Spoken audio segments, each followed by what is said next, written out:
Hey, everybody, and welcome back to the Invincible podcast. I'm one of your hosts, Ryan. Joining me today is Wyatt Hey. and Bill Hello. and TJ. Hello, it's TJ. We are finally getting around to doing our Adam Eve episode impression/review. Very excited to do this one. How are you guys feeling today? We have new I'm great. Invincible. We have new Invincible. Yeah. It's not necessarily invincible, but it's invincible. It's invincible things. Yeah. Everyone at once. Just tell us how you're feeling and how excited. Well, there was like a We really all weird pause. paused. Yeah, we all paused, and then we all jumped in thinking like, oh, that was a long pause. I should talk now. Yeah. I'm feeling great. I think I'm excited to finally talk about this episode. I know we've gotten a couple of messages asking like when we're going to, because it came out, gosh, it's almost 2 weeks now, a week and a half now, because we're recording this on a Tuesday. And it came out the Friday of San Diego Comic-Con while we were there. Mm-hmm. So obviously couldn't really record last it. Friday? No, Wow. it was the Friday before that. Yeah, right. Exactly. Yeah, so the reason why we have not done it yet is because we had the craziness of San Diego Comic-Con and flying back. Ryan and I stayed a little bit longer to go to Disneyland, and it was just some craziness, but we're excited to kind of dig into it again. I mean, and on top of this, dropping an entire full-length episode of Invincible, there was a ton of other news. So we have a whole episode devoted to everything else new that came out from San Diego Comic-Con. So check out that episode. We've also got an episode coming soon where it's just us playing the new Invincible dice game, which is a lot of fun. But this whole episode, wholly dedicated to Adam Eve and this special episode. So if you wanted to email us and be a part of the show, send in your thoughts on this episode or topics for other episodes or in the future, you can email us at theinvinciblepodcast@gmail.com. Find us on Twitter, Facebook, YouTube, TikTok now. We have an awesome TikTok that Wyatt's been doing some great stuff on there. We've been posting some really cool clips from the episodes, as well as TJ's Fan Art Fridays, which we've been doing. Fan Art Fridays? That's right. Obviously, you're not a huge fan of them, Ryan. You didn't even you stumbled over the name of them. What is the name, Bill?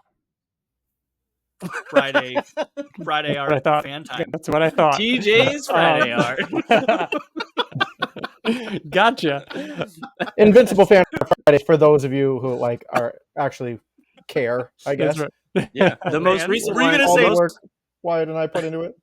The most recent one is really cool because it is from San Diego Comic-Con. Yeah. Lots of footage of you picking up a commission. That was really cool. And then talking a little bit about it later. It was really cool.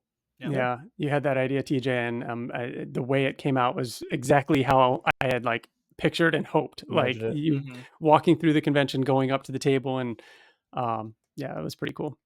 And the one before that was Adam Eve. It was. It worked right. out. That's where the day that this episode randomly dropped.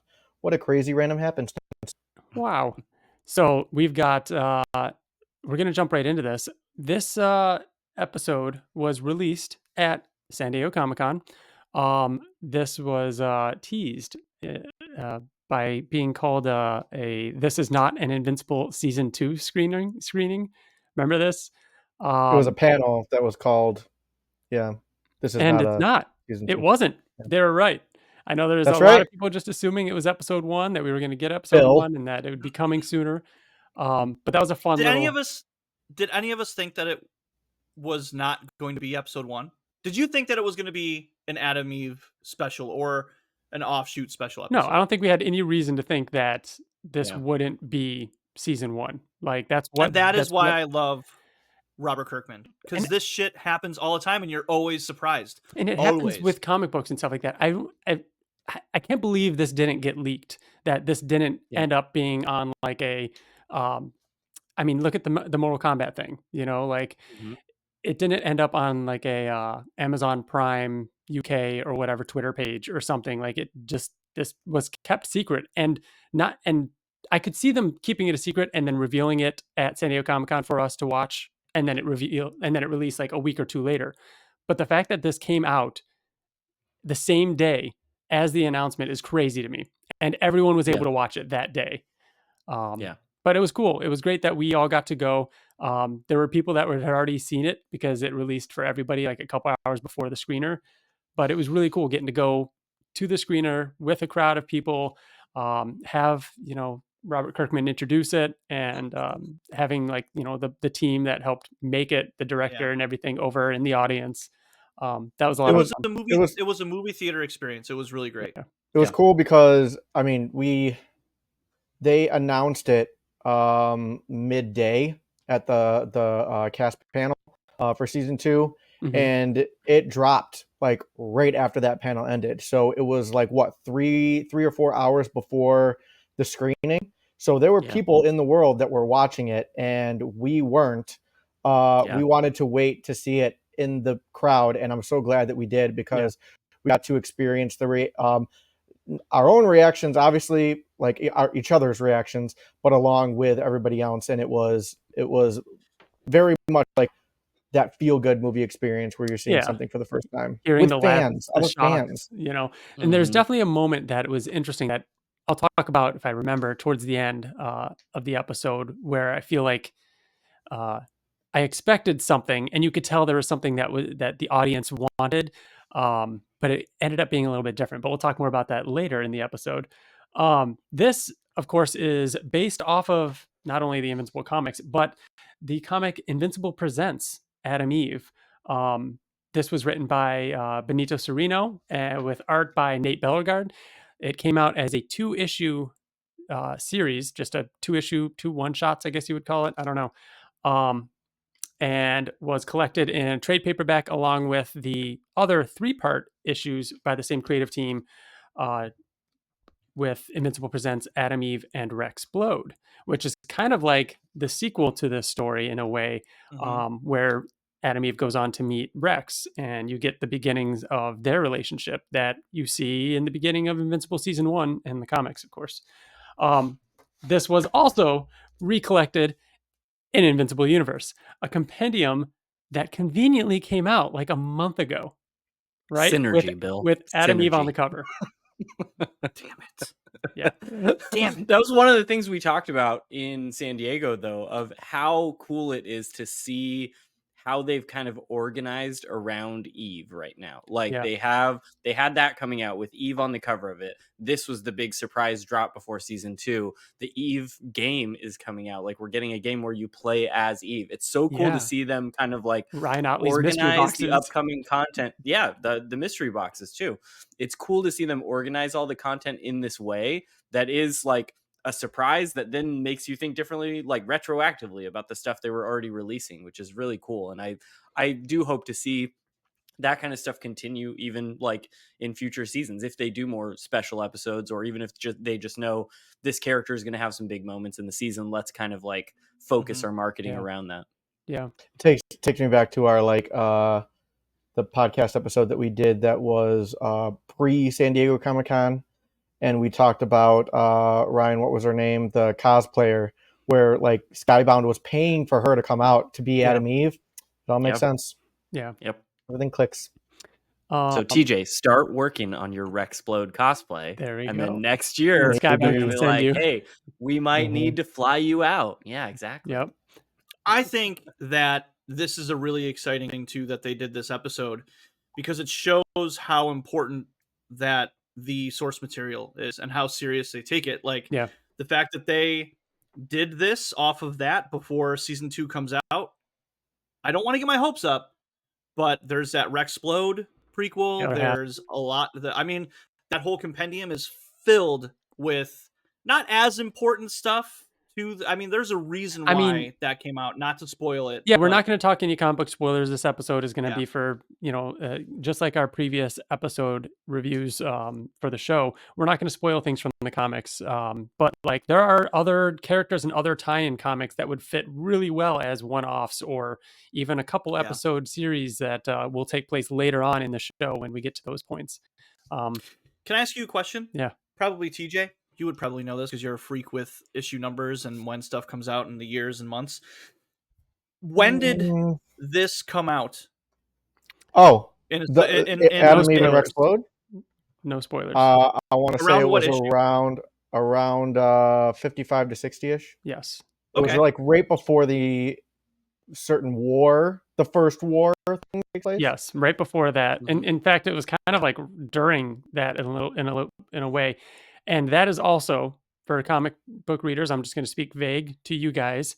That's also why it's really great that this came out now and not right before those events, because setting Yeah. up Eve and explaining her powers now early on, it makes way more sense and allows it to not feel convenient or retroactive in any way Yeah. when she has to use these powers. Right. Or people start asking why she's able to use these powers. So that was great. I love that they got this. This is one of those things where if I introduce new readers to the comic book, which we've all done a bunch of times, I give them this story way before it fit when it actually came out. Mhm. Here's it. Speaking of where it fits in the like getting it out there, and if you were to tell somebody you should watch this show, don't worry about the comic, just watch this show. Would you give them this first before season 1? No. No, I don't No. think I would. Yeah. Not in a I don't million think- years, TJ. I do think why. Explain why you're adamant about it. Because moments in the show, like the intro, with the Guardians, hits harder because you're like, who are these guys? These are different I think- members. That's Black Samson before he got his powers, like that, or before he lost his powers. Like those moments hit harder because you have the show. Not to mention the tone. Yeah. I think the I was exact gonna opposite. say- I think it hits harder knowing who Adam Eve is, and you see her and she's grown up, and it's like, holy shit, and she's got all these people with her. I think it hits harder having Let's think already about- being in love with her. There is not one person that will agree with you if we put this up for a vote, TJ. No, I don't think TJ's crazy. Is your I bet think- not no, one yeah. person? Unlike some other things, not we- one person. No. Ryan, No. not one person. Remember unlike- how you were when I presented the question of why would they say not a season premiere, not an Invincible thing? Remember how adamant you were, and you were wrong. I don't So- think that, Adam, Adamant. Adam Eve it. Adam I don't Eve think you're it. crazy, TJ. Adamant. Unlike things like Star Wars or other things that, oh, should you watch this first or that? I think this could work as just fine as a prequel. I don't think they gain Mhm. that much by watching all of season 1 before this. And I could see where your point, TJ, where it's like, oh, you get to meet the Guardians. And then when you see the Guardians in episode 1 of Invincible, not really a spoiler, but like, hey, there's them. Wait, why is Green Ghost, female now? Where's Black Samson? And then they all die. It's like, wait a minute. So it can kind of work in reverse in an interesting way. But I am a sucker for things being, shown in continuity wise or in There is only one. chronologically. I mean, yeah. Okay. Yeah. There is only one reason why I wouldn't show them first, and it's because of how the first episode ends. Omni-Man. That feels like that feels like a season premiere. It feels like a perfect introduction as to what you're about to get into with Invincible. Yeah. And I would want to keep that the first episode. Other than that, I don't know. I will like say I'd though, not- That's Wyatt, reason enough, Wyatt. TJ. That's reason enough. What's your If opinion? the show premiered with the Adam Eve episode, not as many people would have because they would have been like, okay, this is just your run of the mill. Like, Wow, is that what you think? superhero. Okay. what were you We going to have say, Wyatt? Bill's- No, I agree. I think with what you guys are saying is that I could see that was one of my thoughts of like, oh, this is chronologically before, so you could just show it all before. I think a couple of things work better if you've seen at least, like you said, the first episode.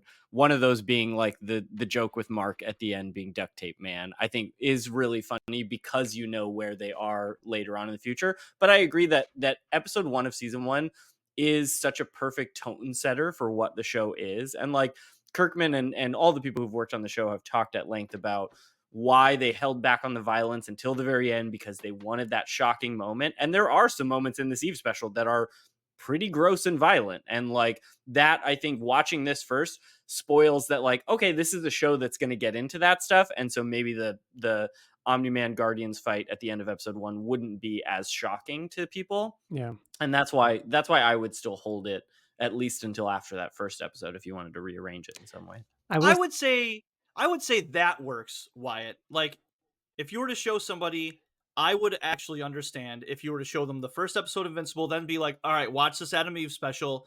now watch the rest of the show, because then you might be like, I like Adam Eve, I understand her powers more, like that. But first, no fucking way. I will say, my wife Katie has never watched Invincible, and she hasn't read it or anything. However, I was my like, God, I can't believe she watched the episode. No, she didn't watch this. I was gonna say, Okay, okay. I feel like I could show her this one, and I think she'd enjoy this because I think she'd really like Adam Eve and her story and growing up and everything like that. And it might intrigue her to watch Invincible. Yeah. So But Adam Eve's like real personality and like is established in Invincible. Like, she's just a young kid. No, like, I I know. like seeing her before she's the Adam Eve that we know. Mm-hmm. You're right. She would absolutely love Adam Eve in Invincible, and then she would love this afterwards. Yeah. Not one person would agree with TJ. Not one. All right. Dude, you get so adamant about things and you're so wrong. You're so wrong. A Okay, few all right. episode details. So this is called Invincible presenting Adam Eve special episode. The titling is a little hard to follow. It's just called Adam Eve special episode.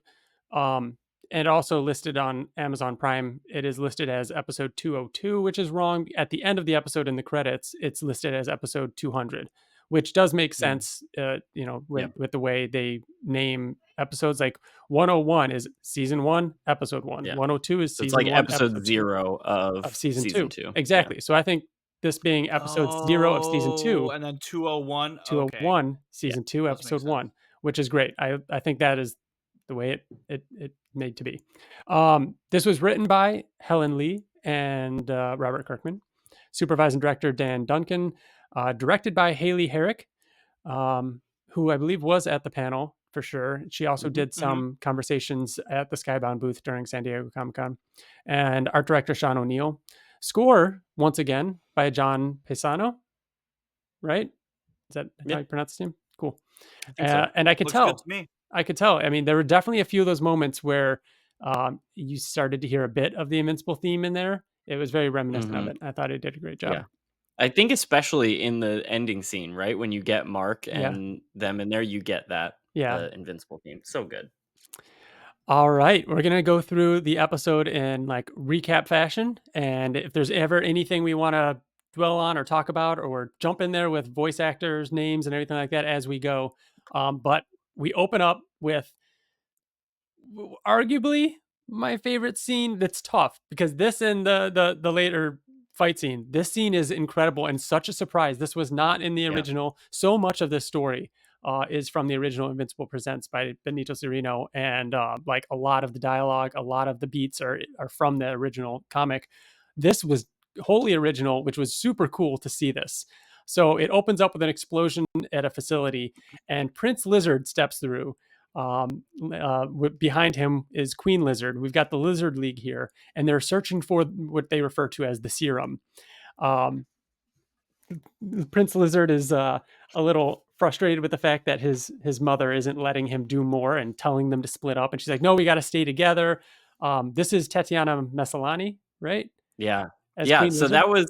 that was something too, that when we watched the screening was like, it was a lot of like, who's this voice or which actor is this? And since having, gotten to watch it again after coming home from San Diego, I've been much better about being able to like pick up on who's who. And yeah, that's definitely Tatiana Maslany. And I love that it is this like, the Lizard League is very like campy, comic book villainy type of talk, but I love also that there's a line when like the Prince Lizard is like arguing that he wants to do something, and she's like, I already let you do the explosion. Like even though it's this like campy lizard villains, it's such a like mom arguing with the little kid. Like it's already too loud, which I didn't like. It's also really cool that we've like, this is going to be King Lizard, right? This is who we see a bit of in season 1 and probably more of in season 2. He's, I want to say, on the poster for season 2. Was he on there? Yeah. So, which I think it's cool that they introduced him as a kid too, because I always read King Lizard as having some type of immaturity, and now I kind of get it. Like, oh, he finally has power, and he's still like kind of childish about it. Like, I it's think like that's, a little I think that's Joffrey. cool to see him as a kid. The Guardians show up. We got Immortal just immediately show up, and what was that, TJ?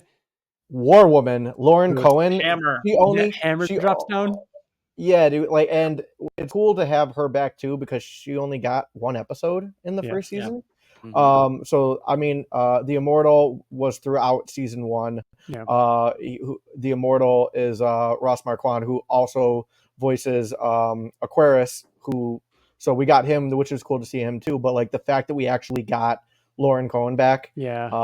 was She's great. is really cool. Yeah. Yeah. Andrea, if people from Walking Dead, Nope. Maggie. or Maggie, thank you. I knew what you Maggie. meant. But seeing of course, like we referenced earlier, seeing Black Samson there in his outfit from his Guardian days. This is all from the comics, He was by the way. jacked too. Yeah. Jacked. Mhm. Green Ghost being the dude. I don't think he ever had a name in the comics. So this was the original Green Ghost. They call attention to Martian Man being away helping Darkblood, Demon Darkblood. Oh yeah. And they call attention to Red Rush working on a case in Russia or tied up in Russia. But then they also call out Darkwing is still healing from his injuries with the fight with Chronodial. Yeah. That was like within the first couple of minutes, getting a deep cut to Mhm. Chronodial. A deep pull.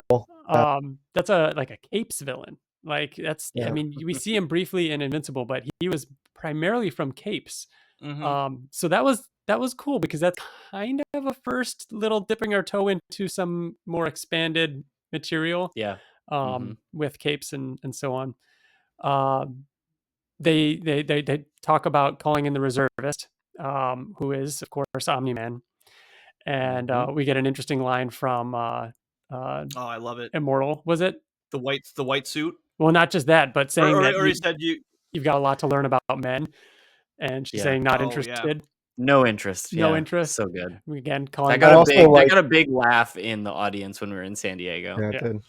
I also like how Omni-Man showed up with a new suit and they called him out on it. And he goes, yeah, apparently all these superheroes nowadays are wearing letters on their chest. And Immortal looks down and he goes, oh, is that what that is? Yeah. Immortal had no idea that he had a giant eye on his chest too. Which is great. The dot is around his neck. Yeah. And like Invincible. So it's a little bit more hidden, but yeah, it's pretty obvious. Yeah. But I like that. Once you see it, like Immortal, he was like, fuck. Yeah. You can tell he was like, oh shit. Calling out the flashy white one. It's like what, suit number 500 for him at this point if he's been living that long. Who knows? There was also something interesting that I thought between Black Samson and Iguana. I don't know if anybody else picked up on this. I picked up on it on my most recent watch.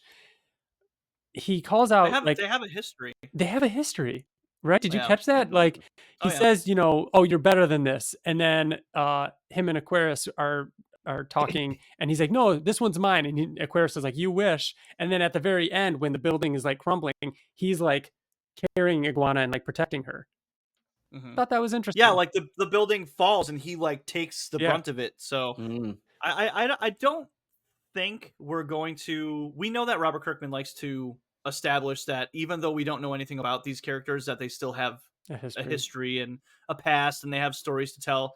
But he's not interested in telling that story. He just wants it to be. I think that's fleshed out. I think that's just really cool. That maybe there's a thing there, maybe not. Will we ever get it explored? Probably not. But yeah, there's character there. There's some depth there. It's intentional. So during all this, Brandyworth is escaping with Polly, and she's experiencing the contractions, and her eyes are glowing pink. And Erickson calls and is like, "What are you doing? Where are you going? We have facilities here." And he's like, "No, there's an attack. It's not safe. I'm getting her to the hospital." And she's going to labor. She says, "Please just protect her. Promise me you'll protect her." And so really quick before we move on, these voice actors, so incredibly, we got a what's the guy's name, the head of the what is it? Oh, Erickson, Erickson, Lance Reddick, dude. So and I feel like we all pretty much immediately looked at each other and was like, that's Lance Reddick, right? Like he has such an identifiable voice. So he played the concierge in the John Wick movies. He was in Horizon Zero Dawn, Commander Zavala and Destiny. Yes, Zavala. Yeah. Yeah. So unfortunately, he passed away like last year. Yeah, Has it been a year? I think so. Almost. Oh no, it was right before the John Wick 4 premiere. I think that he passed away. Yeah, so it was 'Cause earlier he was this year, still- maybe? Yeah, not quite a Yeah. year ago. So it's really surprising hearing someone who's passed away. You know what I mean? And quite a while since too. Like Yeah. I Yeah. didn't think we had anything else with him in it. So to hear him again, it's like, oh, there's more. Yeah. I can't imagine they recorded more with him. You know what I mean? Like, I don't think we're gonna see him in season 2. But just getting this bit was really, really cool. We could have Yeah. though. I mean, we know how voice acting works, and the fact that they had this No. episode done, I know, so he could be. but it's one of and those then- things I don't want to say. I hope, but it Yeah. would be cool. But either way, the fact that we even got this is so cool because he was Yeah. perfect for this character. And then Brandy Worth, Mhm. Stephen Root. Yeah. who- So have Wyatt you called s- this have you s- out.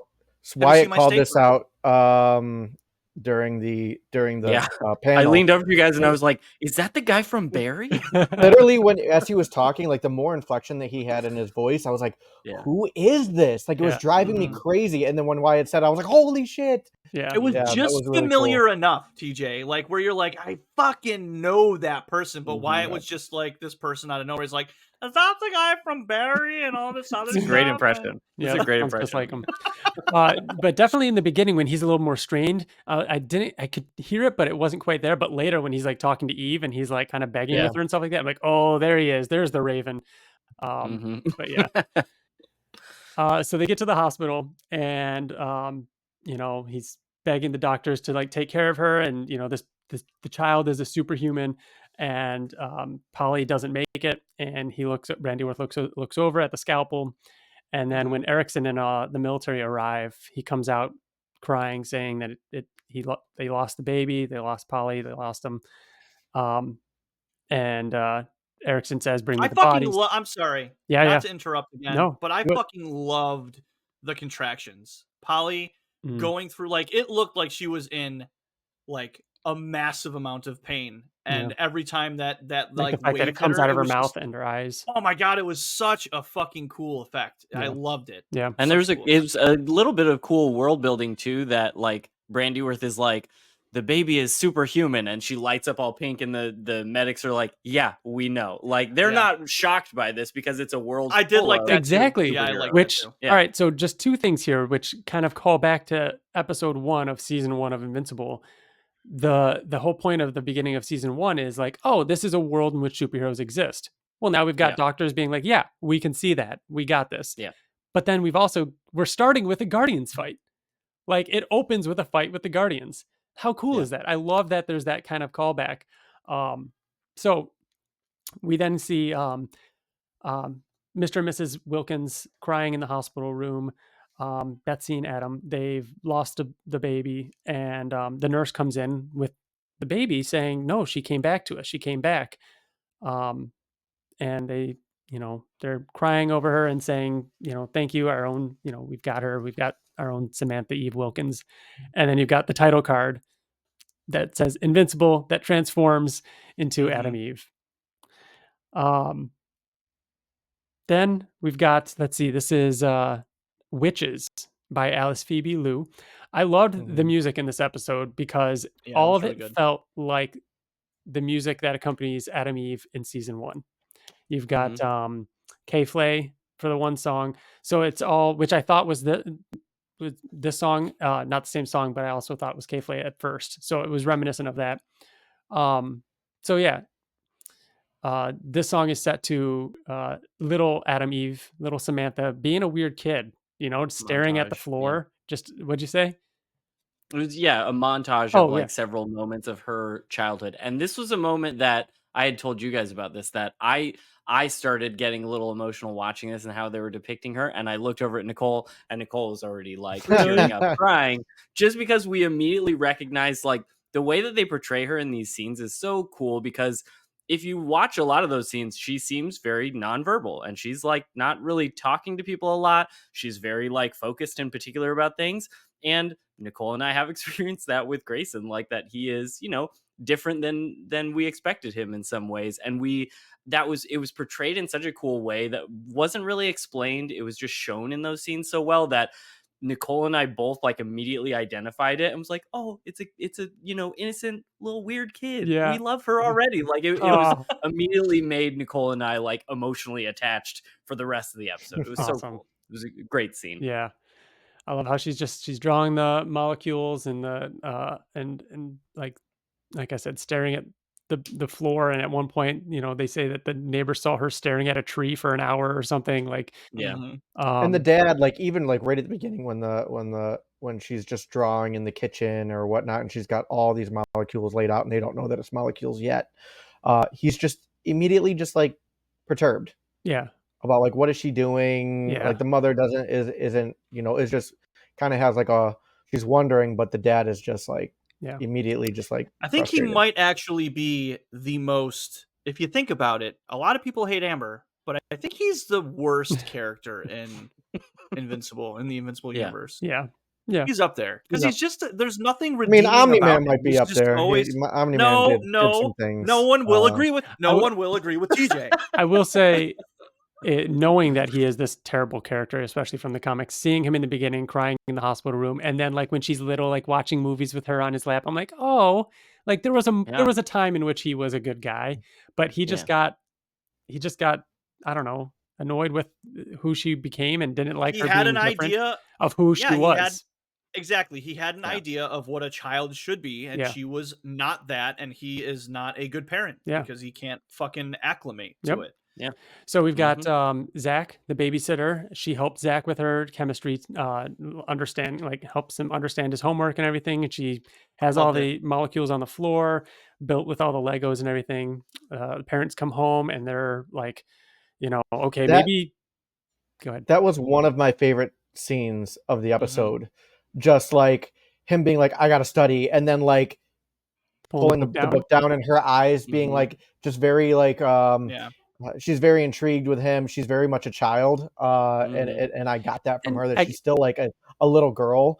And then her just being like kind of like a know-it-all, but at the same time like not really owning it too much, and just being like, oh, Mercury's funny. This, and which is something that didn't really come across the same in the comic. I mean, there was only a couple pages dedicated to this in the comic, and in the comic, it's just like boom, she knows it. She starts speaking in chemical chains, and just that's it. Okay, and then she turns the sandwich into a burger, and she has her powers. The way they showed her as a kid, and then everything with Val. So the dad is like, okay, fine. What are these special schools? Fine. Let's this is who she is. Let's look at these schools. Shout out to the Invincible Twitter account who called out the fact that Rosalind Franklin, which is the name of the academy that she attends, is an actual historical chemist whose work was key to understanding molecular structures, which is pretty cool that they named it after her. That's cool. Well, at school, she starts to see Brandyworth outside watching her, and like here and there. Remy, so my daughter watched this too. And really? And when like him just standing by the tree, she was just like, "What a creep!" That's like so she was funny. so weirded out by him, and I was like, "Oh my god, Remy, I love you." Yeah, exactly. We get a scene with Rogers and Erickson talking to Phase 2. The boy that they're trying to replicate Eve's powers with. We didn't call out earlier, but Prince Lizard and Phase 2 when he's older is Jacob Tremblay, right, TJ? Which is Jacob Tremblay, who he's done but he did that what is it called? The movie with him and two other boys, but it's like rated R. It's like really kind of raunchy, but it's what is it? It's called The Boys. It's not called The Boys. No, it's The not. Boys is a TV show on Prime. Yeah, dumb. He was the boy. You were making a joke. I did too. He's the boy from Room, which was a fucking awesome movie. He's Luca. Good guys, good boys.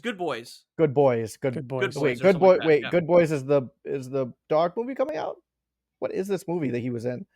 What the fuck? He was Luca in Disney's Luca. Oh yeah. Okay. The one that I know him from, that I love him from the most, is Dr. Sleep. which right. is such a great movie. Yeah. It is called Good Boys. So Dr. Sleep, literally, he's the best part of that movie, in my opinion, and I don't know, it was awesome. So I thought it was cool that he was cast in this. So yeah. So another variation, like I mentioned from the comic. He also plays Damien. I think Damien in Harley Quinn. Oh, really? I'm pretty sure he plays little Robin. Yeah. Yeah. So Eve meets Val, the little girl across the street, and she introduces herself and says, "Hey, I'm the weirdo next door." And she's like, "Yeah, that's what my mom says, but I'm weird too." So we get to see this friendship, and we get a little bit of a time skip here. They're now 12 years old. They're playing Truth or Dare in the treehouse, and Eve admits to wanting to run away because, she's not who her parents expected her to be, and she wants to do something that matters. She gets in trouble for staying out late, and for her grade slipping, even though her science grades are high. She's not doing well in everything else. She just doesn't care about all those other things. She doesn't like the school. They're all a bunch of weirdos there. And her dad's like, "Well, you should know better. You're a freak just like them." Which, what a dick. Yeah. Hate him. So she goes to her room. She's upset. And in that, emotion, she is like snapping her fingers, and you start to see the sparks. And then she like touches the book, and the book turns to glass. But wait, there was about a 35-second sequence of showing her powers, I guess, activate, like manifest, and like manifest going. The effects of it were really fucking awesome. Like it went into her eyes, and then it shows an atom, and it shows like electron pull out and then go back in. Like it was a really fucking cool sequence. Yeah, and it shows the atom that becomes her, kind of not her chest logo, but it's her Adam Eve logo. Yeah. And then so she's blown back, and then she looks, and the book has been turned to glass. Panics. She's like, "Turn back, turn back, turn back," and she manages to turn it back into a book. And then she goes to kind of some of my this is some of my favorite facial animation, like in it, where she's like scared and trying to make it go back, like she just like is freaking out. I know a lot of people had criticisms of the first season of the show of like in some of these smaller moments that aren't the big action ones that like it's not as emotive, but like this got me excited for how they're doing with the show because it felt so well animated and so like expressive throughout the scene. You're right. Do you want to talk about that right now for a second? The fact that like I didn't see any of those moments where it's like the static image kind of moving, or any off expressions, or stretched pains or anything like that, where the quality felt upped, is what I'm saying. The fight scenes, the choreography of it, I don't know, I think that it was a noticeable difference from season 1. Yeah, I agree. I think that there were a couple looked like season 1. Like it is still the same studio. It still looks like the same show. But like from what we've noticed and from what I've seen, I'm not seeing like trees on buildings or any weird things. The showrunner, Gail, what is her name? Of season 2? Dean. Yeah. What's that? Marge Dean. You're right. Marge Dean. Okay, Marge Dean. So she said that one of the biggest differences between season 1 and season 2 was the need for CG, and to kind of like meld those. And then I believe, correct me if I'm wrong, but didn't she say that season 2 has a lot less? Like it's mainly just like hand animated. Yeah, there was I want to see if I have it in my notes here, because there was something that she said at the panel, which I'm hoping they can post. But that's when that's about the that's number when of assets. I want to say it was an asset number, and this is wrong. Do not quote me on this, but there was something like, okay, season 1 had like 400 a unique asset number or whatever. Season 2 has like 900 or whatever. Like it was like double. She said a typical one has 200 and this one has 400. Yeah. That being said, there were some obvious CG moments in it, which were a little jarring for me because it wasn't just like a CG shot. It was 2D layered over CG, it was the throughway. I feel like is always a little bit tough because it does kind of stick out. When it is that CG. Yeah, And like, by no means did it take away from that scene. But I just felt like, I don't know. Yeah. Just, yeah. You notice it. So Yeah. she turns the book back from glass, and then the mom comes to the door and leaves her a, what was it, sour or cream cheese and olive sandwich, which we heard after the fact when talking to some of the folks at Skybound that was actually something that I believe it was the writer or the director. I think it was the writer's mom actually made for her. So it was a real thing. And It sounds delicious. I think it does. I don't know, man. I love that. Was another one of the moments where the crowd got super loud Yes. in a quieter part of the show, where like made you a cream cheese and olive sandwich, and just the whole crowd went, "Ugh." Yeah. Yep. So she turns it into a cheeseburger, eats it cautiously, and is like, "Oh, all right." Cut to the treehouse scene again. She's back in the treehouse with Val, and she says, "Hey, dare or truth this time, but this time you can't tell anybody." Um, and she takes the gum and the quarter, and she turns the gum from spearmint to cherry, makes her try it, and then she says, "You know how I've always said I can see molecules and elements and everything? Well, turns out I can, and I can manipulate them, but I can also create things out of thin air." And she creates this ball, and it's floating around and zipping all over the room, and so this freaks Val out, to the point where she says, like, "Get away! You're being weird," and um, leaves. And then I've we always hated that type of thing in like movies and shows and stuff. Like, who the fuck wouldn't be like, awesome? Can I be your guy in the chair? Like, are you kidding me, Ryan? You would TJ. You would fucking be scared. I You think would this say that would- it was a demon. If you were a child, if you were a 12-year-old, this would freak you out. This would freak Yes, you out. 100%. No fucking And- way. Riker So, would Bill, Riker be freaked out? Bill. So, I think that if it first happened, like what she did and like creating it, cool. But ease me into it. The fact that it was flying around her head and was like this was like orb attacking her. thing coming at her. That's fine. 100%. Be like, yo, Eve, I can you wouldn't- slow it down a little bit? I agree. I wouldn't not be friends with her anymore. I would want to be best friends with a superhero. I think she took it too far, and she would have been like, "Listen, like I'm concerned or whatever," and talk it out. But like just to like leave the treehouse and never talk to her again. We don't even see her. There's no resolution to that either. There's nothing It just shows later her one on in time the to get off episode. the bus. It's just That's a broken end. friendship. She loses this Yeah. friend that she had, that, and this is set to Good Thing by Maple Glider, which makes it way more emotional. It's super sad. You see Eve all by herself. She's expelled from the school, the academy that she's going to. She's now at Reginald Val Johnson School, where she sits alone at lunch, turning her I think olive sandwiches into cheeseburgers. This moment made me. I had the comparison in my head that this reminded me of The Last of Us Left Behind, where it is this like side story after we've gotten the kind of big chunk of one, where we're focused in on this character and what she went through before we met her, and you're suddenly seeing all the things she kind of lost, and the the way that she was seeking out a family and seeking out relationships, and how much she lost that we didn't even really, I mean, comic readers knew, but going into season 1 of the show, you just assume, oh, she's just the Mary Jane of this show, right? She's just this girl. And it did such a good job of like laying in this backstory that made you really not only sympathize with Eve and know her character better, but also understand like why her connection to Mark ends up meaning so much to her, right? And like why she cares about her connection to anybody that we see in and the maybe future why she gave Rex such a chance. You know what I mean? Because maybe she didn't have anybody else, and she had a hard time keeping people else around. She was accepted by the teen team. Yeah. Mhm. So yeah, then we get a bit of a time jump. I don't think it's much. It's hard to tell, but her hair's a bit longer. It's Christmas. She gets the Christmas present from her aunt. It's a terrible outfit.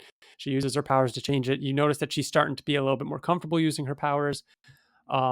She's outside playing basketball. She sees a squirrel. She tries to turn it into a puppy, make sure nobody's looking, and isn't able to. She wishes for a puppy, isn't able to get one. But then Brandyworth appears. She is freaked out by him, and she goes inside. I love this scene now. She's laying on the bed, just making shapes, and she makes a mask, and it like comes down onto her face. And she stands up, makes it her own, like, Spider-Man Homecoming type, suit. She's got her hoodie and her boots, and she creates a little platform for her to glide on. And now this is set to Decepticon by Le Tigre, and this scene is so cool, and again, very reminiscent of Invincible's first flight. Yeah. Right? Yep. Except she does it a bit better. Yeah. Again, the callbacks to episode 1, I think, are intentional and really well placed. Her going from gliding on this little hover platform to, jumping off of little stools to sliding on a thing to just eventually flying and learning how to use her glide.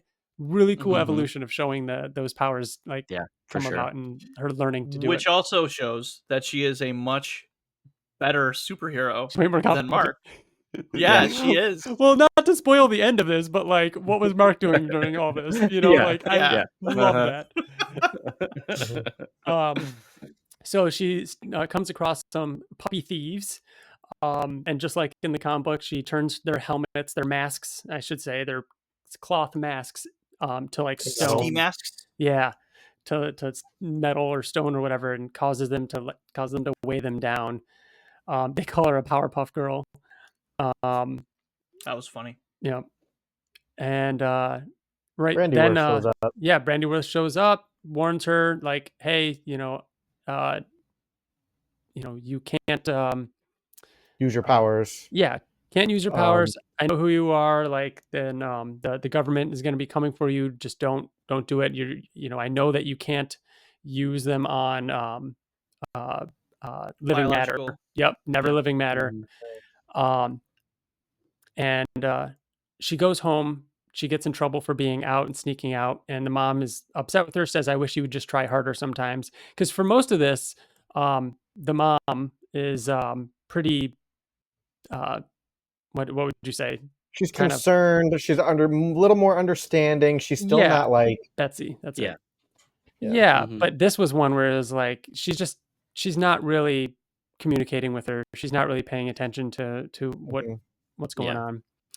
Her being in Eve's bed when she got home gave me anxiety of like that moment of getting caught. Yeah. Like sneaking into your parents' house and your mom just being there. Man.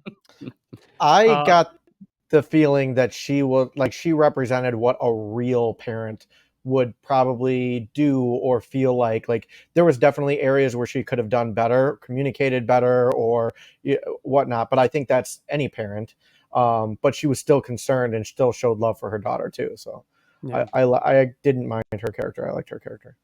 When she was talking to Brandyworth, he left because they heard something. It turns out there was a drone watching them.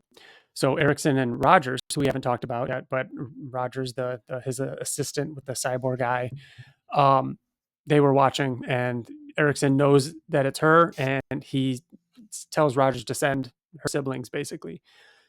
So we see phase 2 being removed from the tank, and he's a bit older now too. So Eve is off looking for Brandyworth now. She's checking homeless shelters and around town.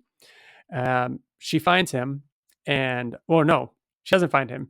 She finds Kilcannon first, just like in the comic. And again, the first villain she fights, just like Invincible.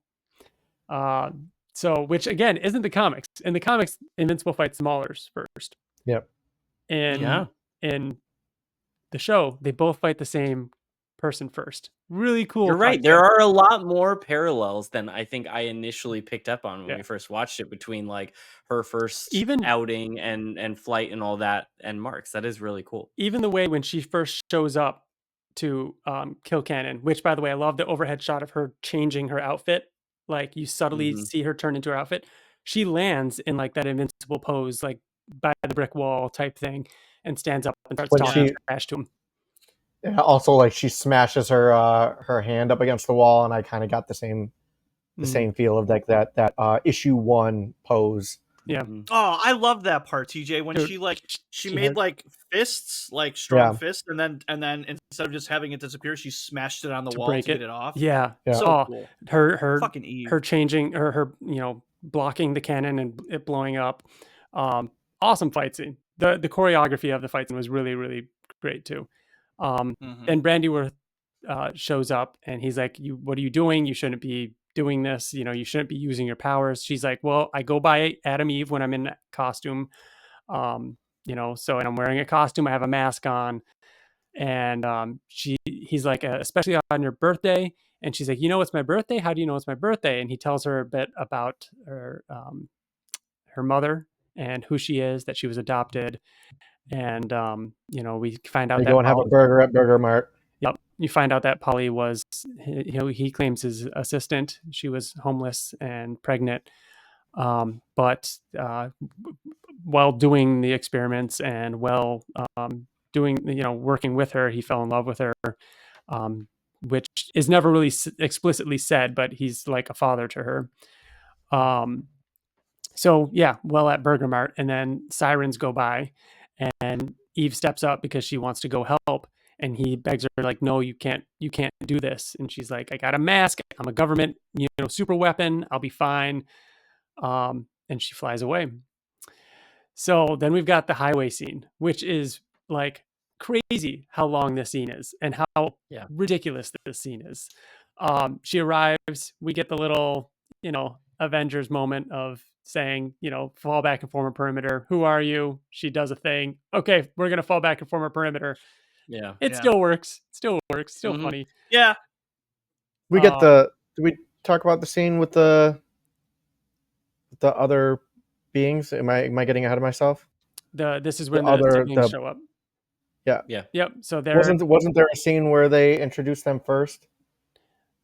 When Andy told him to get back in the room. Erickson. They show him. They it was between the new scientist, whatever, Rogers and Erickson. And saying if you can't get it together, then you'll also go in the tube. Yeah. Did I miss that part? No, I didn't say that line. Okay, That's when they find out that it's Eve and bring her back and everything like that. Yeah. That's when we find out that there are other experiments that like are not working out. And then when she shows up, you see one of the experiments, or three of the experiments, I think, initially standing there, but then you find out that there were 5 total. Yeah, she shows 4, I think. She shows up and one immediately dies. One just immediately is destroyed, and then there's the other 3 throughout the whole fight. I think he says 5.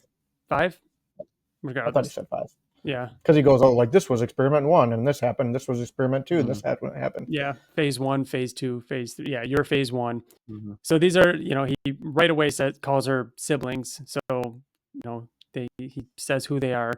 She immediately destroys one across the cop car, and it like reforms itself.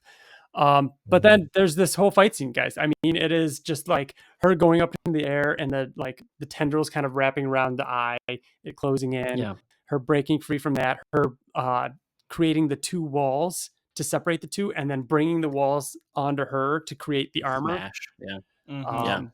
The armor 2 of my looks favorite. awesome. Go ahead, TJ.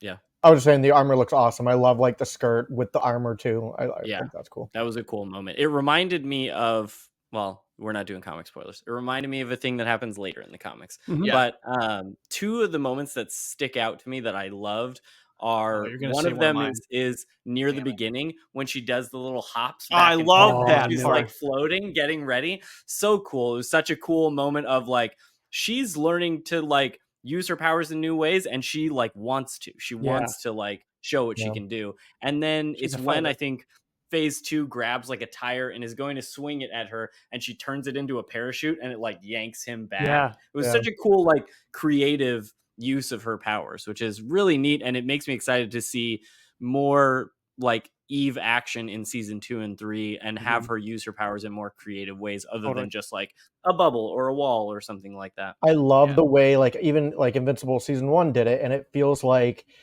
in animation sometimes it's difficult to really understand what's happening when it comes to action. Avatar did it perfectly, and I feel like Invincible does it awesome too. Like there's even you can the really moment tell where what's happening after she armors up, she kind of like moves her foot and shoots a Yeah. a pink beam out of the floor. It felt very earthbendery. I also love the quote where after phase 2 explains who they are, she goes, "Oh, so you guys are like the failed versions of me, so this should be easy." Yeah. I love that line. Turning the highway floor, like making it disappear, like that moment of dropping down, creating the ramp as a car goes over her, another road for And one to her, swing around. so that part was really cool too. So she created a ramp to go over her, and it shows her like Yeah. breathing Mhm. heavy, catching her This- breath, like freaked out that Yeah. she almost died. This was one of those moments where, like I mentioned at the beginning of the episode, where in the screener, it felt really intense. Like it felt like everyone in there was like captivated, and I know I was, but I felt like everybody else just kept wanting to like cheer and like shout out at awesome Yeah. moments. But everything was followed up by something brutal or like Right. a line delivery of something really intense, Yeah. or it ends with something really sad and devastating. And so there was never a breath to cheer, but you kept having that. It's like you were trying to stifle cheers, but at the same time, like you couldn't, because then it would just be an emotional beat right after that. Like her going up there and spinning and repairing her costume, but then the blood still soaks through, like Yeah. showing again, hey, she can't heal herself. Yeah. But she wants to fix her costume. You know what I mean? Mhm. But her getting like, she gets her eyes all puffy, her lips cut, she's got a cut on her arm. Like she gets really messed up in this. But then at the end, just being, after Brandyworth shows up, destroys phase 3. So it's just phase 2 now.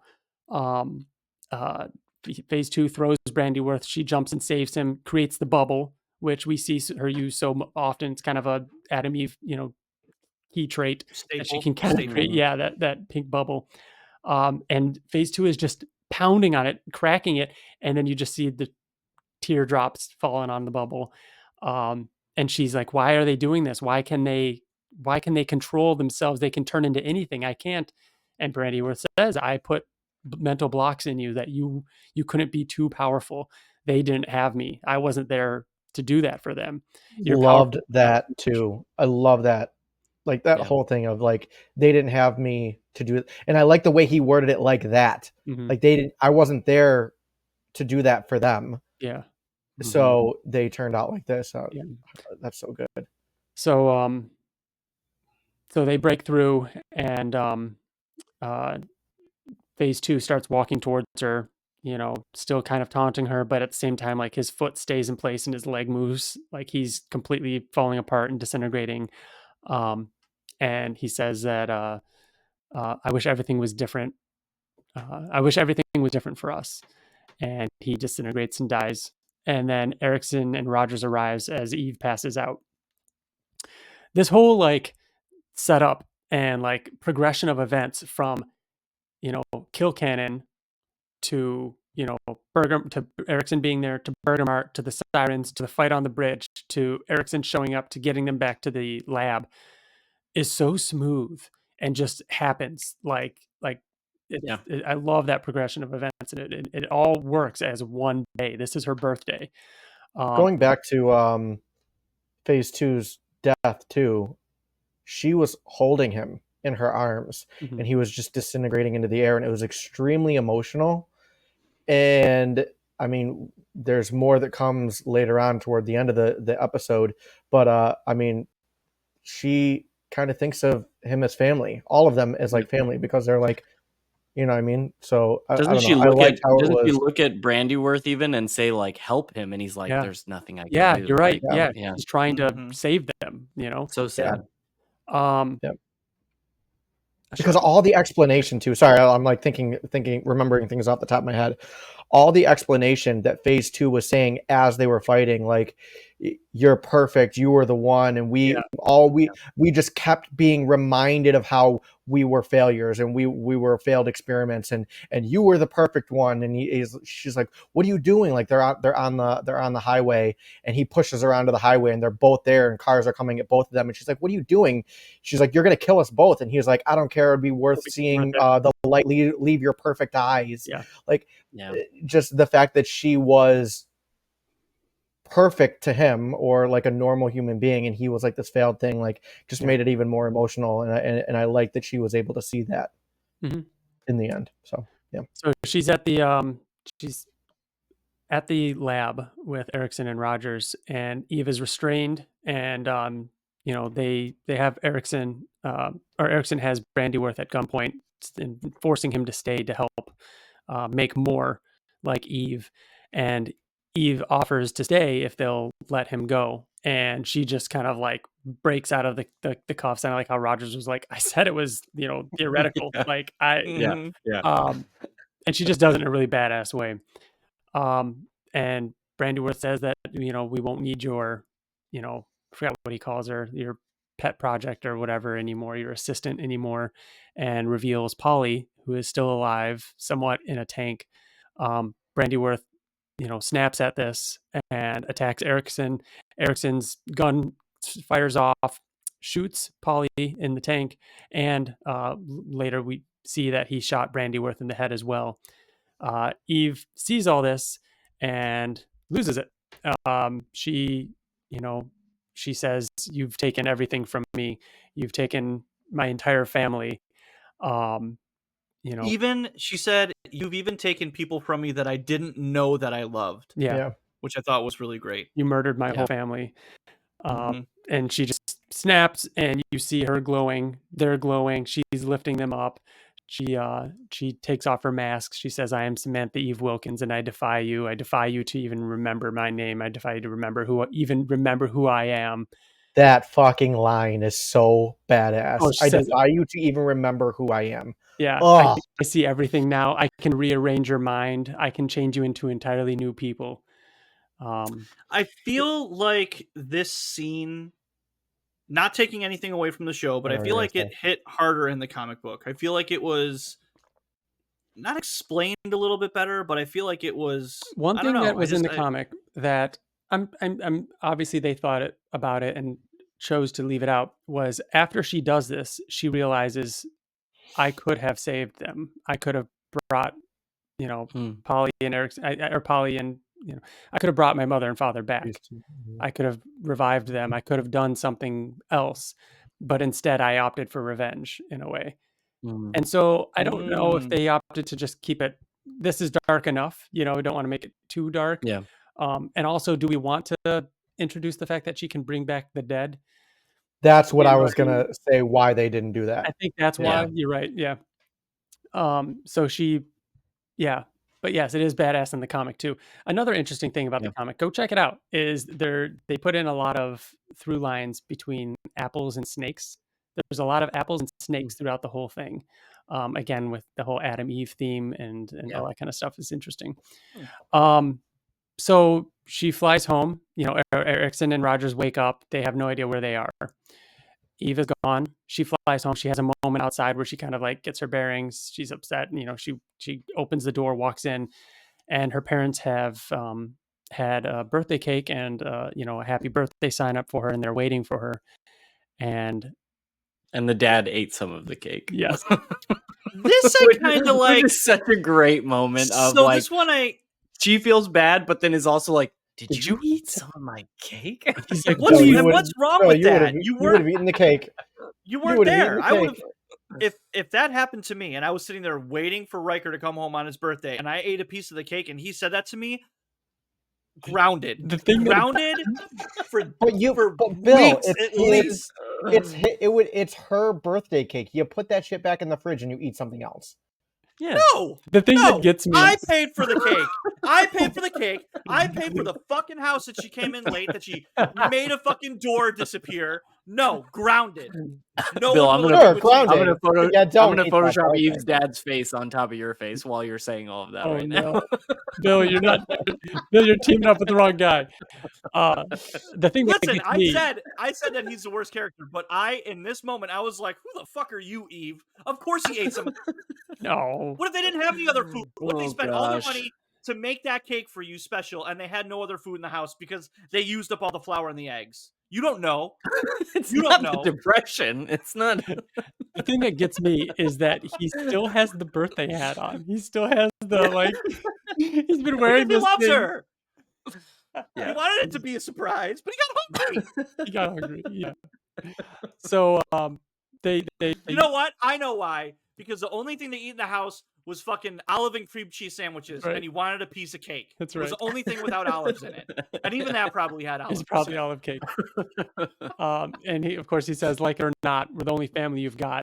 And she storms off to her room, and she slams the door, and her family photo falls of the three of them. She picks it up, uses her powers to turn it into the family with Brandy's Worth, Polly, and all of the phased kids, and says, "The only one I've got," which is such a good line. And then she opens the door. Her mom's there. They hug and cry, and it ends. It's like, Jesus. And then credits. Couple credits. Then the tag. Where was Mark Grayson during all this? And we see Omni-Man arrive at home. We see a younger Debbie standing in the kitchen. They walk up, say hello, and Mark comes running in, a young Mark Grayson, wrapped in duct tape, and says, I got it. I can be duct tape man. And even if I don't get my powers. Yep. Yeah. And Debbie's like, oh God, you're going to rethink that when we have to take this off. Go run a bath. I'll be up there in a minute.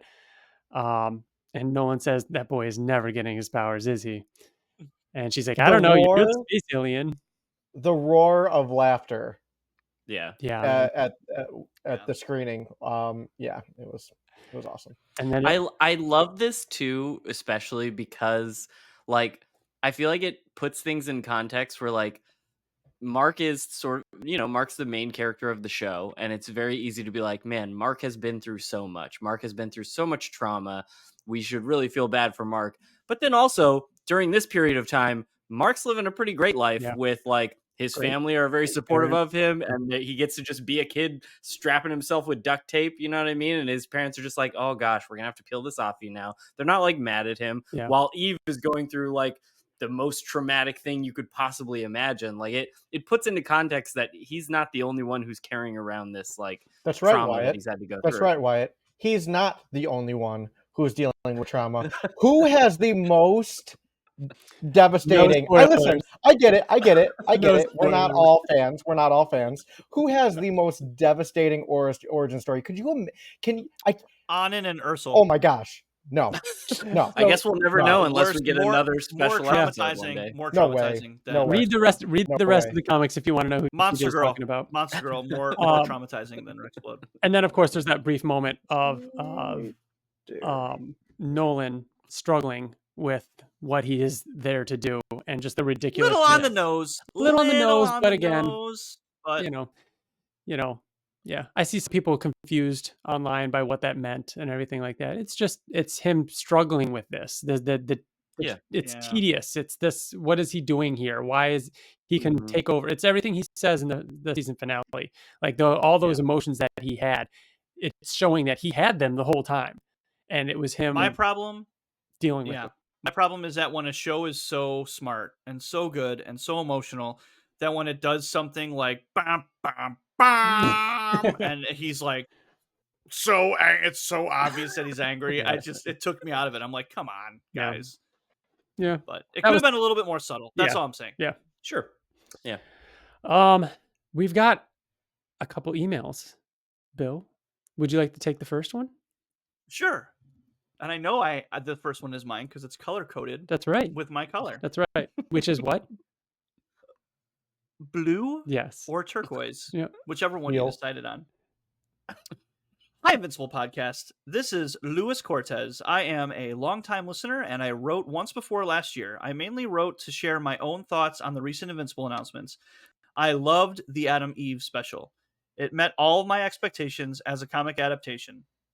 It had amazing battle animation and choreography. I love when Eve skips on the air before fighting with her siblings.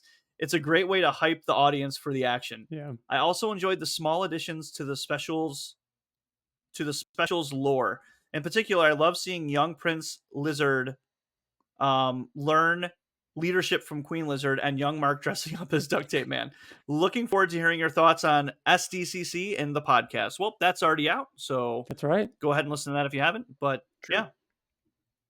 All right. Thank you, Lewis. Again, man, that little skip she did. That's one of those things Yeah. that reminds me of the Yeah. the dumpster lid closing. Like those little Yeah. touches that just like I'm sure the animator, or maybe they did, maybe the storyboard artist or the animator wasn't quite sure that that was gonna hit the way it did. But man, that moment is so hype. Yeah. And I Well, think I love it. it's cool because I think in another show, there might be an executive who goes, we don't need that shot. We don't need you to spend that much time animating this thing. It's not as important. But having those moments, like they're the things that stand out to people and Yeah. that make it feel more real. Yeah. Yeah. Mhm. All right, TJ, you have an email for us. I do. This one is from Jordan Gilbert. I miss hearing from Jordan Gilbert. I feel like we haven't heard from him in a little while. We're starting to hear from him again. Yeah. I think Jordan Gilbert wrote in on like every episode of the Oblivion Song podcast, but yeah. That's right. Hey guys, long time no talk. Sorry, you color coded this and now it's like so fluorescent that I'm having trouble reading it. You wanted it color coded. Here. I didn't build it. I'm gonna change Build it it. for you. I was able to read mine just fine. Wait 1 second, TJ. Ready? Here you go. All right, put it in Oh Slack. no. Okay. There you go. Hey guys, long time no talk. Hope all is well, and I'm enjoying Wyatt as a new addition to the show. Thanks, no, Jordan. He's doing all right, I guess. Not much to say, but I loved the new Adam Eve special. I love the fact that Kirkman can always improve on source material and make it better in ways that were never thought of. One thing that stood out to me was in the Adam Eve comic, the director was a lot more bloodthirsty in killing Brandyworth, whereas in the show, he was a lot more remorseful to it and was more accidental. Love always, Jordan Gilbert. Yeah, in the I comic, think in the comic, it's it also was an accident too. in the comic, it though. was an accident, but he didn't care so much. In this one, he's like, "Oh Yeah. shit!" Like, yeah, Yeah. I think it was meant to show that he, at that point, was kind of scared of Eve. Like, because he does that and then looks at Eve and goes, that was an accident. Like, it's Yes, more yeah. of, I read it as, like, not so much remorseful and more so It's- of, like, oh, I'm about to get murdered it's also by this girl. more violent in the comic, and in the show, it happens off scene. Yeah. Out of scene. Yeah. Out of frame. Yeah, I it mean, shows him get shot in the head. in Yeah. the comic, whereas this just shows the hole in his Yeah. head. Thank you, Jordan and Wyatt. You're up. So this one's from Scotty. He said, I loved the Adam Eve special. It gives a real insight into Eve's tragic backstory and really makes you empathetic to her character. This is especially well done in the moments when Eve watches her brothers die, as well as her parents die in the lab, then to come home to foster parents who don't really appreciate her, especially her foster dad. Sincerely, Scotty. Yeah, though this is, I think, this episode, if anything, it does like heartbreaking emotion Yeah. really, really well. Like it's there's so much about it that just makes you like just go like, ugh. Yeah. Yeah. So yeah, any final thoughts on this as a surprise? Like we did not expect to be doing a whole episode review of Invincible. Any other final thoughts on this as a thing from anyone? It was a cool thing. I said at the beginning, I think that it's really exciting that they care so much about the source material that this was a necessary inclusion. They could have just done like a flashback. You know what I mean? Yeah. They literally could have done like a 5-minute flashback, make it relevant to then show what they have to show later in the show. But they didn't. They fucking took this thing and yeah, TJ, there's absolutely going to be the Rexplode one. 100%. Man, I I hope so. hope so. I like that Kirkman said that this was always like a part of the plan, that they started working on this like right after season 1. Like That's crazy. That's awesome. And I love that this wasn't just like hey, we know it's been 2 years, but it worked out to where they could be like, hey, we know it's been 2 years, but Yeah. here's a little something. Like awesome. Yeah. And think back And to like Robert Kirkman saying in interviews, even a few months ago, being like, there's a lot coming, guys. There's a lot of Invincible coming, so much that you won't know what to do with it all. Like they knew that this was coming years ago, like you're saying, TJ. Like if this was the plan, if they had to do this voice acting that long ago, then like they care. They're doing it. Like, yeah, everybody was upset. Oh, we gotta wait till late 2023. Yeah, well, when they said late 2023, they knew this was coming in the summer. Like Yeah. They know what fans want. They're doing the best they can and giving us quality stuff. So that's really, really great. And you mentioned it earlier, Ryan, but like we know Kirkman as somebody who likes to do these like big surprises where he shadow drops a comic or like ends a comic unexpectedly and like wants to surprise you. And I don't know why, but I just never really expected that to really transfer over into the show because it's an Amazon Prime show. Yeah. Like it's not like he gets the final say on every single thing that happens. Yeah. And like there's a whole lot of budget and a lot of other people involved so to see that kind of that sentiment that he has for how he does comics carry through into the show is really exciting to know that as this show continues to go on and to be successful, that we'll get more surprises. Yeah. Not even necessarily another special episode, but that he can take some swings like this and That's that right. the whole team working on the show gets to do that now. And I really hope it worked. You know what I mean? I've seen pretty positive, feedback from this episode. People seem to really like it. It came as a surprise and people have been digging it. I haven't really heard anybody say anything negative about this. Like, I hope it worked because it's interesting. Like we're saying, like no marketing for this. Just boom, it's out. Is that better than marketing and leading up to it? Or is the surprise factor worth it? And I think that's pretty cool. So yeah. All right. We would normally, on a normal episode, we have issue spotlights where we talk about random issues of the Invincible comic. We talk about other stuff. We're excited to talk more about the things coming in the future. Keep an eye out. Like I said, we've got our Invincible dice game coming out soon. We're not our dice game, our playthrough of the dice game coming out soon. And other than that, shout out to you, Wyatt, for doing the intro music. Thank you. And great job with the intro turning into the Adam Eve podcast. That was pretty sweet. That was fun. You guys can email us at theinvinciblepodcast@gmail.com. Let us know what you thought. Find us on Twitter, Facebook, YouTube, all that good stuff. And we'll be around. We'll hope you enjoyed the Adam Eve episode. Guys, thank you for joining us. I'll see you later. You're welcome. Awesome. Until next time. All right, see ya. I'm Bill. Okay, bye. Okay, bye. Okay, bye. That's Bill. And that's Bill.